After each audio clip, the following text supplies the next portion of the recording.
So our first podcast stopped at me going to meet Jerry for the first time at Kona Grill. And I'm just walking up to the hostess stand and I'd been stuck in traffic. She's had time to think about, my God, what am I doing? I just signed my divorce papers today. I'm thinking, this is crazy. It's on my anniversary and I didn't even plan it, didn't even think it till now. And so, honey, why don't you tell, who you met, at the hostess stand and what you were thinking when you went and sat down. Well, actually, the only person I met at the hostess stand, the hostess, was one of my. I used to be one of the leaders at my oldest son's.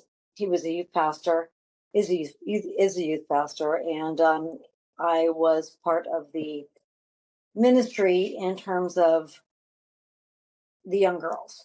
So anyway, she was just one of the young girls who I hadn't seen in a long time. So I can't remember if she sat me. I don't think she did. We just said hello and whatever. Somebody else sat me, and then I was just waiting for you. And I mean, yep, I was texting you, and then you text back, and then you would say something to me about the fact that you were texting with the flip phone, and it was hard. And I was like, stop texting in traffic. So anyway, go ahead. No, that was funny. I thought, because I had never seen that side of you. I mean, you were playful. I mean, you said, Well, what you are you just know texting that in you traffic hadn't. for? It's dangerous. Put that phone down. And I thought, wow, geez, spicy.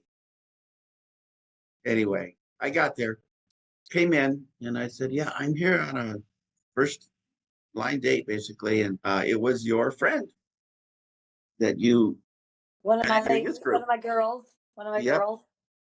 And she said, oh, yeah, I know where she's at. And walked me back there.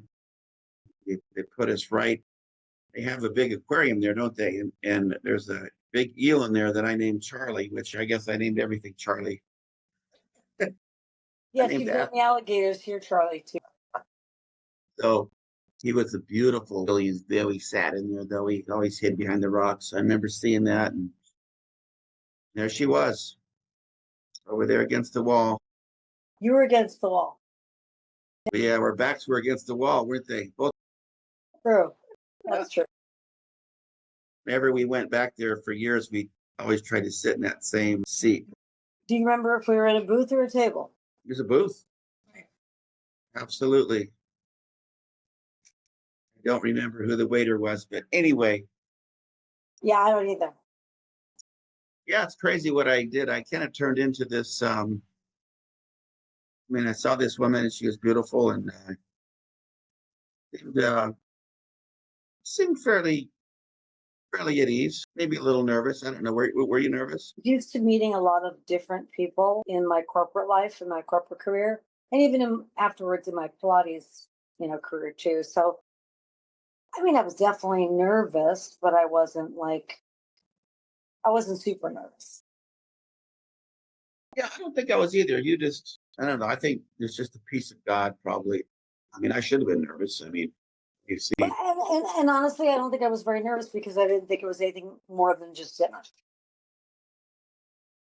Because that's kind of how I had my mindset. I was not out looking for a husband or even anybody to go steady with, as we used to use the term in the past. so here's a woman that's not looking for nothing, and then there's a man that is on the hunt, seven strikes down, and I was wanting to close it out. I was getting worn out from all the. It was like a job to me just to go through all this, and I was looking forward to having it over. I was out to. I think that's good advice to any man. If you got a mission, go do it and jump in the water. Get in the game. God gives you the green light. There'll be a lot of flack and discouragement. You got to press through that. But anyway, I remember. You remember what we had? I do because I remember you sat down. I can't remember what chit chat we started with first, but I remember the waiter came over and he was asking us what we wanted to drink. And I had like an iced tea or a soda or whatever. I guess you had a water or iced tea. I don't remember what you had.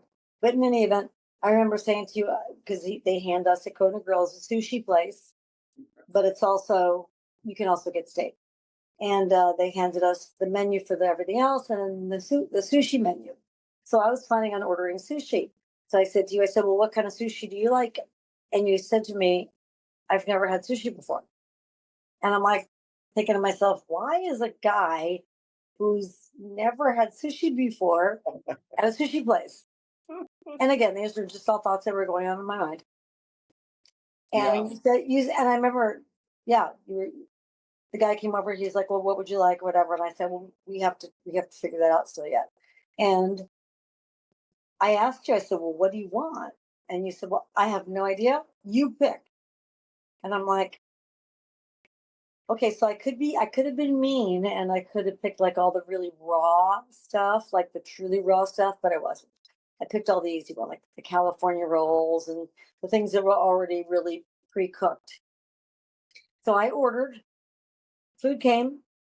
Conversation began, and it was like wildfire from the standpoint of it. There was like not a silent moment, simply because I think I don't know. I'll let you speak for yourself. I was not there to kind of I mean, I was very open. I told you everything about me, and you told me pretty much everything about you. See, it was kind of like, let's just get everything out of the way. We're not going to have any pretense. We're not playing. We were both, what, 51? Yeah, that was something because I heard myself just literally telling you everything good, bad, and ugly from my childhood all the way. And you're thinking, what kind of guy would do this? Yeah. Try to impress a girl. Yeah, I thought that was very strange. But what was interesting about that was that even though I thought it was odd, because it was odd from a standpoint of other men would just, tell them all their accomplishments, but it opened me up to tell you all of my good, bad, and ugly. Yeah, it wasn't premeditated to get that out of you either. It just came out. And It just flowed. but looking at what you had before with someone that had an angle and was it must have been refreshing just to Oh have yeah. some country bumpkin who never had a sushi roll before just Yeah. laying it all out, Yeah. and like, this is who I am. I'm looking for who God has chosen, because either he's going to just make this happen or I'm going to be down the road. And so anyway, we went through the night, and I had a good time. And I was thinking this. I took a picture of you, and you said, "Why are you taking a picture of me?" And I said, "Well, I want to send my daughter a picture." Yeah, no, you know, we were talking and you were staring at me, and I remember I was talking and you were quiet, quiet, quiet, quiet, quiet, and out of nowhere you said, "Can I take a picture of you?" And I thought, "Oh, he's one of those creepy weirdo guys." My mother was right. Glad I took my own car. Glad I drove. So I said, "Sure." And you picked up you had a flip phone. I did not. I think I had the next upgraded Yes. version. And you took a picture of me. Then you told me why. Because I said, I can't remember if I asked, but then you said, well, my daughter Sarah, who was 16, or my daughter is 16, and I got a noisy bird, and she would like to see a picture of you. And I think you sent it to both of your daughters. Yeah, I think I did. And I was pretty excited. That's the first time I sent out of the But seven. I couldn't read you though. I couldn't. Yeah, I mean, just so you know, out of the seven girls, you were the only one I sent anything to, because I was thinking, wow, he's kind of high class. And I remember this in my mind thinking, Father, I'd like to buy one of these models here. If you have any more on the showroom, this is the kind of model I would like. And anyway, I remember asking you. I was wanting to continue the night, and I Yeah. could tell you were getting a little. You just signed your divorce papers. I think there was something talking to you saying he Oh, doesn't there was like definitely, you. yeah, there was definitely towards the end of the date, there was definitely a feeling of, I felt on my end. I don't think he's all that into me. He's very different. He comes from a different world. I come from a different world. And then you asked me, you said, well, do I want to go this walk that you were referring to earlier Yeah, over the pedestrian bridge, which by the way, we were way out west Omaha. and the pedestrian bridge, that would have been like at least a half an hour to 45 minutes, traffic, parking, whatever, just to get there. And I was tired. I was, I was just like, I was tired, and I really didn't think that you were all that interested. And I thought that was your way of like ending the evening in a polite way. Was, to ask me, and the way I heard it was not like, "Hey, do you want to do this?" It was like, so anyway, yeah, I guess it's getting like kind of late. Do you want to go walk over the pedestrian bridge? And I thought, no. And I think I said, no, no, thank you. I thought, oh man, I But read this one wrong. we got the check, and I think, did you pay? Oh. Okay. Well, thank you for that. You didn't do the whole split the bill kind of a thing. So that was nice. But we both got up to leave. And of course, as a gentleman, you let me go first. And I walked out. And I remember thinking to myself, I kind of like him to hold my hand at the very least and walk me to my car. Because then we walked out of the restaurant and into the parking lot. And of course, we both had separate cars. And I remember thinking to myself, I wonder why he's not even like trying to hold my hand. Again, that was just valid in my mind. That was validation that you weren't interested. And we were walking like, it wasn't like we were walking close together. It seemed like we were walking further and further and further apart. And then that's why I said this to you in this manner. I said to you, well, would you at least walk me to my car? Do you remember that? Well, But you remember me asking you to walk to the car, but probably yeah. not that way. From my perspective, I remember, God forgive me, but I was looking at your legs from behind because you were like booking. You were like speeding to your car, and at the same time, she was thinking, "Why isn't he holding my hand?" And I'm like, "Wait for me, I'm coming." But what you didn't know about me is that I walk fast. Well, Always. and it's kind of hard for you to adjust how fast you walk too. I found that out on the slopes skiing. Yes, you That did. anyway, we have to digress. Anyway, so I'm thinking she is just wanting to get out of here as fast as she can, and she's thinking, he doesn't hold my, it's something how when people that have been hurt and through a lot, I mean, you're Yeah. open to a lot of thoughts that were completely wrong. I mean, I'm thinking, Yeah. how can Oh I yeah. extend It was this night? yeah. How can Totally. like you said, it's a long ways over there to the Yeah. Missouri River, Yes. Yes. to the riverside, to the riverfront. And I'm thinking, man, if I can get her over there, I can walk her across the bridge. We can walk in the old market. We can make this, I mean, this is the one, and she's thinking, he don't want me, he's just trying to get rid of me.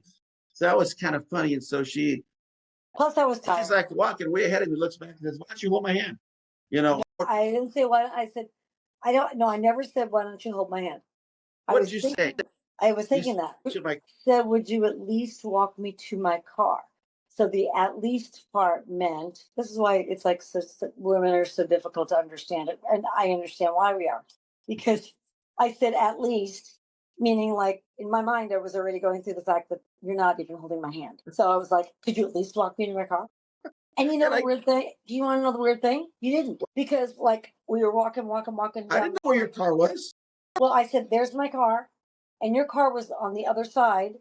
So I walked to the car, and then you went to yours. You veered left, and I veered right towards my car. And I went to go open the car, and I looked up, and I said, "Yeah, I'm an awful lot, aren't I?" And I opened the car door, and I got in. That's what I said. Not Yes, too and I much. said, I "Yeah, thought, wow, somebody's labeled her that before a few times to put that's that right." on me, And I was thinking you were too much, but it was all positive, It was all, there was nothing like, "Oh, you've overwhelmed me, you go, see you later, It wasn't that at all. Yeah. Mine was more negative. It was more like, yeah, I'm too much for you. Kind of like not in a positive way, but like, yeah, I'm too much, Too much drama, too much or whatever. too talkative, or too much, just too much. People had told you that obviously that you do Mhm. something too much. So anyway, I didn't know you were a mystery. I kind of thought, well, I did I did what you told me, Father. I went there, and she was more than I could imagine. The Bible says He'll give you above and over you can ask or think. And I think That is true. she's in there. She's in there. And I drove home. And I wasn't like big hurt or anything. We had a lot going on, Sarah, our daughter, my daughter was at home and she was involved in this whole dating process and she saw all the girls and she said, Dad, she's the one, because, you were Pilates instructor and you had all these certifications and you were in shape and, just looked like you were a lot of fun. And so anyway, she was rooting for you. So I come home and she said, what happened? And I said, well, not much. You had sushi for the first time. And by the way, I loved it. Yeah. And ever since then we had We've gone sushi back many times having sushi. Yes. and we found out. I found out about raw things since we started eating raw tuna that ain't so bad. So we go all sushi now, anytime. Yeah. It's on the. Okay, so what happened when you went home? I went home and Yep. I went home and I called the friend of mine who told me to join a dating site, not because I wanted to date or get married, but because I was just so depressed and I was in the house when I wasn't working with my clients. I was home crying all the time. And he said to me, it was a gentleman friend. Actually, he was a former employee of mine, not at Pilates, but in my prior corporate career.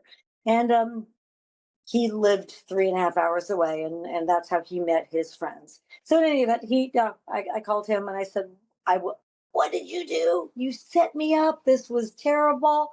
I will never go on another date again. Oh my gosh. And yeah, I was not happy. And we kidded and joked, whatever, hung up the phone. I laid down on my couch on my back, and I was just kind of ruminating, thinking about everything that happened.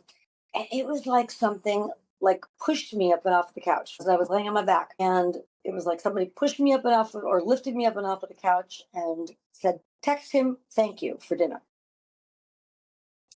And I've not had many, many experiences like that. I've had several, but that was probably the first time I've had an experience like that since I became a Christian. And so that's what I did. And then I called you. Actually, no, you know what? I started texting you first. I texted you and I said, hey, I just want to thank you for dinner. And then you texted me back and you said, can I call you? Because I have a flip phone. And right now, my daughter is the one who's translating because she can text faster on the flip phone. So anyway, you said, can I call you? And I said, sure. And how long did we talk for? I think it was a couple hours, wasn't it? It was at least an hour and a half. An hour. Yeah, it was until your ears wet. Mhm. But the significant thing about that is that again, we went right to the point. It was like, for someone who was just not serious about Yes. you could have fooled me. Because I remember she said, thank you for the this and that. Like, oh no, this is in on the phone now. And I remember you said, you think we can date? Date more? This was after a lot of conversation, a lot of which was, I thought this about the date, you thought that about the date. That Yeah, I forget that you part. explained, you explained yourself, I explained myself, because I remember explaining about how I felt like you didn't like me and all the different things that I had actually thought in my head. I told you, you told me, you reassured me, and you said, no, that wasn't the case at all. And then you talked about the whole pedestrian bridge thing, and I said, no, that wasn't the case at all. I was just tired. And I thought you were really not very interested. And I thought, oh, that's going to be like a 3-hour event and it's going to be a waste. Anyway, yes, towards the end of the call, I said to you, I said, well, do you think that you would want to date? Or how would this go? How would this work? And And then you responded. and I said, oh yeah. I said, I definitely want to date you much more and often. And so then you said, you think this could really go anywhere? And what did I say? You said It's a phrase. you I'm did not really well fortunate. before that you said only if I have one condition, he said, only on one condition. And I thought, oh gosh, here comes the conditions. Now I don't even know this guy. I just spent an hour and a half, whatever, on the phone with him. Um, he's convinced me that he actually liked me as opposed to what I was thinking prior, that he was not interested. I actually liked him on the phone conversing. And then you come up with conditions. But your condition was really cool because you said, I said, what, well, what? Expecting to have a very carnal answer. And you said that we, wherever we go, whatever we do, we take Father God with us. And I said, oh, well, that's easy. Sure. Yeah, What'd you and think? What did you think I when I said was, that? I was so happy that you didn't need any explanation. I mean, and you kind of told me that you really didn't know what that meant, the fullness of it or whatever, which I don't think I did so much either, because this was the first time. I mean, I've always had Christian wives, but I did it wrong, and this time I was going to do it different with him. And I didn't know exactly what it meant. It was kind of a, Mhm. prophetic thing that was, but you didn't balk at it at all. And I thought, I did know what it meant because I mean, I had been, um, well, I call it a closet Christian within my marriage, my previous marriage, because my ex husband was not a Christian. And I was praying, praying, praying for him to become a Christian. So, um, but I also was going to church. I was being fed Christian tapes by a girlfriend of mine who was a Christian from a different church that I was not allowed by my previous husband to go to. So that was interesting. And I remember hiding those cassettes underneath my car seat because I couldn't even leave them out. I was afraid of starting it. I was afraid of starting an argument. I didn't want an argument to start again. So I knew what that meant. It was like, no, we're not going to go any place without taking God with us and not having God in our relationship and in our events. And I had not been yet to IHOP, although I had heard of International House of Prayer in Kansas City, but I had been to something similar that had gone on in Omaha that was a week long. It was a week long of prayer, praise and worship. And yeah, I remember literally going in there and I did not want to leave. The and bus was out there. The girls that I had taken were, already loaded in the bus. And I'm like, I don't want to leave. This is so awesome. Just the presence of the Holy Spirit and the presence of God was so strong in there. I was just like, I don't want to go back out there to this ugly world.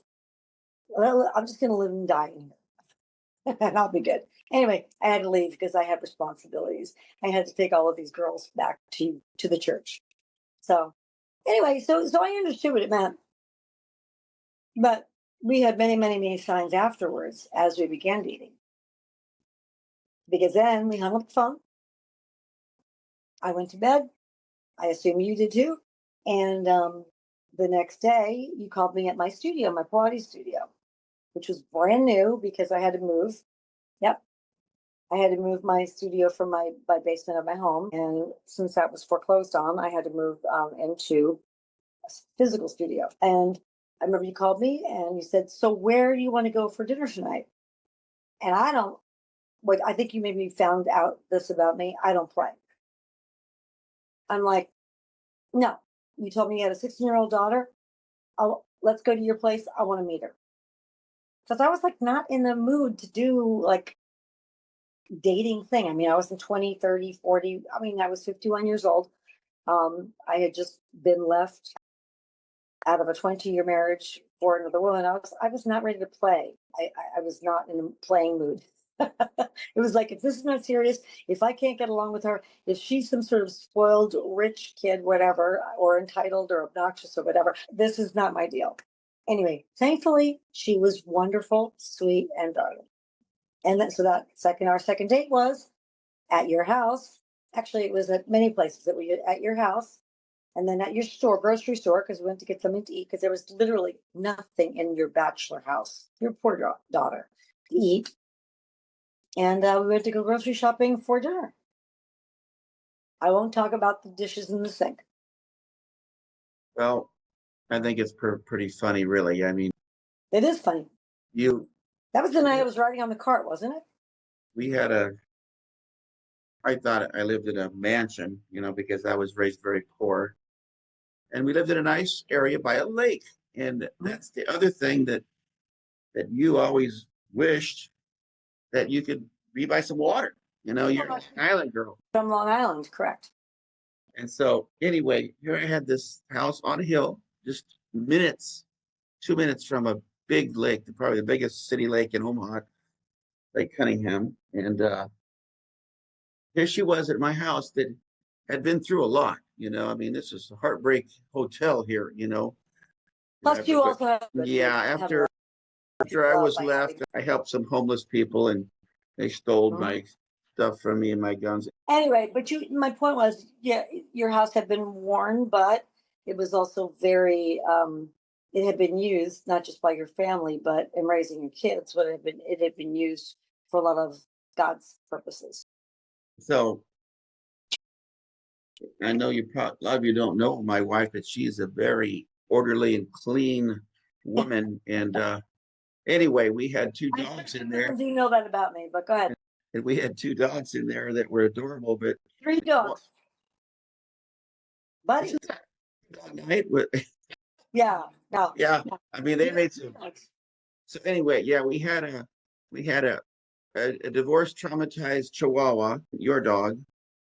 But we didn't have her there yet. No, he wasn't there yet. But anyway, my two dogs are there. They've been doing a good job being dogs. And one of them was named Pee Wee, and he lived up to his name. Lived up to his name.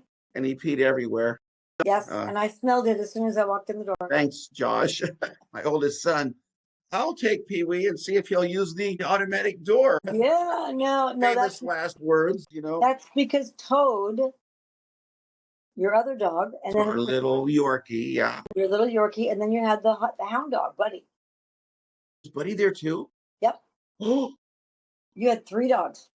Oh my goodness. Without Mickey. Anyway, obviously the place did not smell like anything you would be part of. And the fact that she loved me, and when she saw how I was living, was just, it still amazes me how it never even, did that ever make you think twice? It definitely made me think twice, but each time I thought twice, I still erred on the side of you're worth it. To pursue, to continue to find out more. Because you were so kind and you were so non-judgmental. There were just so many good qualities that you had that it took an awful lot of good qualities to look beyond that house and not the condition that it was in. Well, knowing that would be your house if things worked out, knowing all that, that like. But well, maybe I thought you were going to turn out to be this really rich guy, and you were going to buy me a house in Bennington or something. Yeah, and what did all your girlfriends tell you to get? Actually, I knew that. What kind of husband did all your girlfriends tell you to get? Yep. And even my mother, go for money. Go for money. They told me to always, if I was going to get married or even date, only date guys who were millionaires.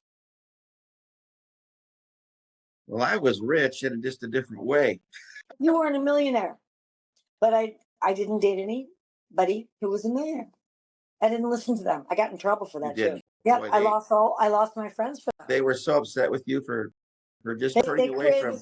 They created this intervention. They were because I was dating you, and it was like an Alcoholics Anonymous meeting, but yet it was about the fact that I was dating, which was kind of interestingly weird to me, I thought at the time. Well, I still think it was interesting. Anyway, yeah. So that was what was interesting. More interesting is that I still chose dating you over them. And some of those ladies I had known for 15, 20 years. And they just cared about you. And some came back into my life. Mostly what anybody doing what you were doing, it would turn out wrong. But once in a while, God just gets outside the box. And, we were both ready, and we were both walking in the truth, and we both loved each other, and it happened quick. I see that the Zoom meeting is giving me you have 5 more minutes. So we're going to have to. We'll have to continue. To continue it. But so we'll continue from the place where you came over, and we started seriously going out. Yeah. Coming down the road. What's coming up is I got rid of those dogs. I thought it's them or her. It's got to be and it was not a big choice. They got good homes, and I started to prepare a place for her, just kind of like Jesus says he went to prepare. That's where everything went. And I was so excited. I think, how did you do all that work? Well, I was excited. I was excited to prepare that place. And at the same time, this is going on before we were engaged. You needed a place to put a ton of nice stuff. Yeah. Well, From no, the other, you were helping me move out of my house, and I was going to pitch all the stuff. you were going to do beautiful stuff. And you and your daughter were like, no, we can put that in our place. And so many trips back and forth, and I had trucks from me in the irrigation bit. Anyway, my entire 1,400 square foot basement there was like little trails, like, Around all room and to the bathroom. There was so much stuff down there. And it was just like that was only the first go around, because then after we got married, then all my good stuff came. Then we got into storage garage, and then we were in big trouble. But anyway, it's so good to remember that, honey. And yes, I hope you had a happy Valentine's Day yesterday. I did, Lovey. Yes. We're in Florida now. You can kind of get an idea that we're not in Omaha. And she's actually sitting on our lanai with that beautiful view out there. And I'm actually just inside just a few feet with the door closed, so we don't have too much back feet. Isn't that beautiful? The pool's right back there. And I've just got a fake background up. Obviously, I'm not at the beach because you'd be here. I was trying to show the palm tree, but I can only show the bottom part. That's pretty good. Yeah. But anyway, we are really enjoying the time we have now. Being retired in a wonderful church we found, and people. And finishing strong became a mantra of ours too. Yeah, finishing strong, and then our next meetings we'll talk about all kinds of things. But it's an interesting story, and we want you to hear it. So, God bless you. I'm going to sign off here, and honey, I'm going to see you on the other side. Okay. All right. I love you. Love you too. God bless you, everyone.